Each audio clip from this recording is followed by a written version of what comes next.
तो आज एक नया सेशन स्टार्ट करने जा रहे हैं आपके लिए, एक नया सेशन लाके। दूसरा दिन है आज इसका समांतर श्रेणी का।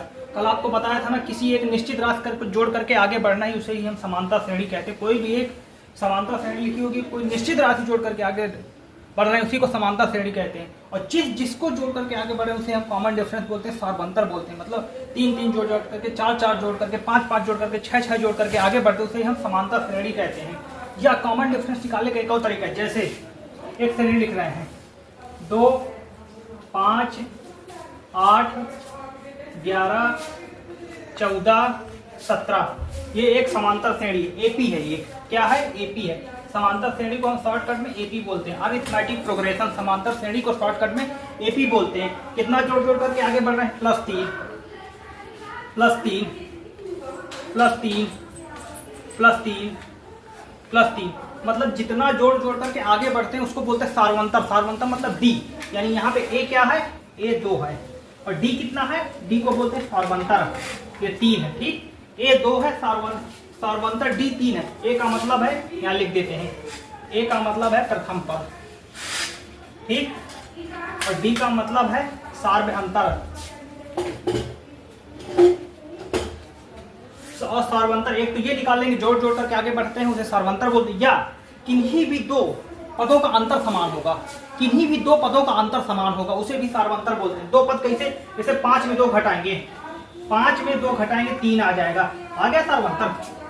किन्हीं भी 2 पदों का अंतर समान होगा, उसे भी सारवंतर बोलते हैं। या 8 में 5 घटाएंगे, यानी कोई भी आप मान इतने सारे टर्म लिखे, उससे एक ये वाला टर्म, एक इससे पहले वाला टर्म, दोनों को माइनस कर देंगे।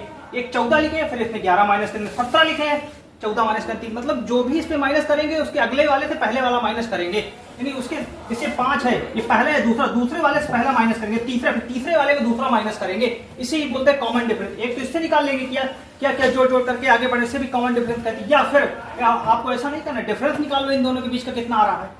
दूसरे में पहला घटा देंगे, तीसरे में दूसरा घटाएंगे, चौथे में तीसरा घटा देंगे, 14 में फिर 11 घटा देंगे। मतलब इस तरह करते चले, यानी कि 2 पद लिखे हैं तो दूसरा पद माइनस पहला पद, ठीक।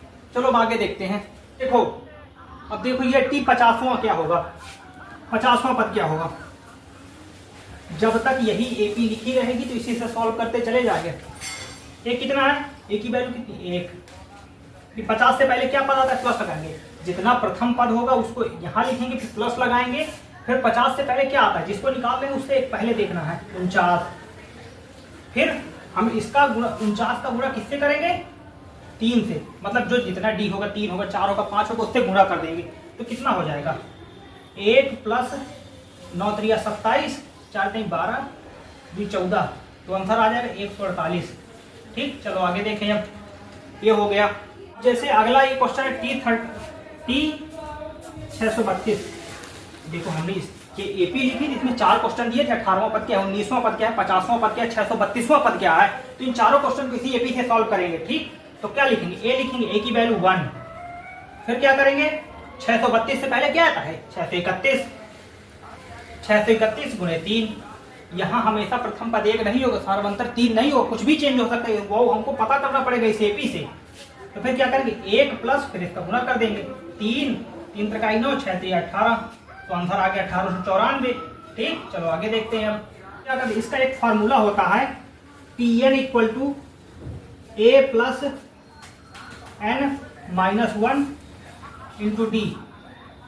ये फार्मूला होता है। Tn = A + A मतलब प्रथम पद, n मतलब कोई नंबर जितना, जैसा 18वां पद पूछे तो 18 - 1 17, वही जो हमने बताया। बस ये फार्मूला याद रखना, मान लो पेपर में आ जाए, करना कुछ नहीं है, लगाना सवाल उसी तरह जैसे हमने ट्रिक से बताया है।